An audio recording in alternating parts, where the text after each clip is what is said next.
সেনাপুটকি হরিপাল দেশ কোন কালহার কি খবর শোনালে তুমি আমায় কাল নদীতে নাকি তুলে নিচ্ছে আমার রাজ্যের ছাদ এভাবে যদি চলতে থাকে দীর্ঘকাল তাহলে আমার রাজ্যের কপালে আছে কি বাল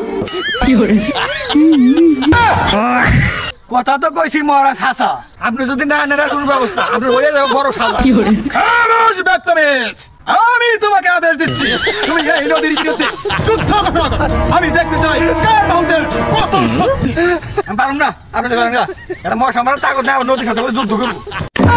দেখি ঈশ্বরে সেনাপুটকি তুমি এতটা নিন্দাই পাষাণ হতে পারলে তোমার কি এই রাজ্যের প্রতি কোনো মায়া নেই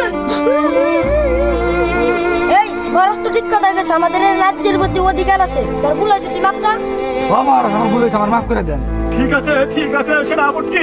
তাহলে তুমি বলো রাজ্যের এই ঘোর বিপদের সময় আমি এখন কি করতে পারি চলেন মহারাজ চলেন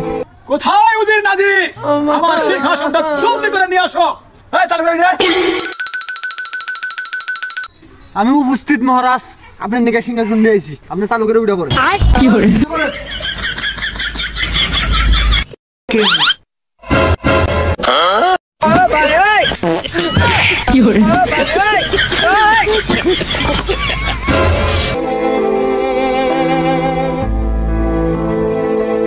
কি করিলে খোরা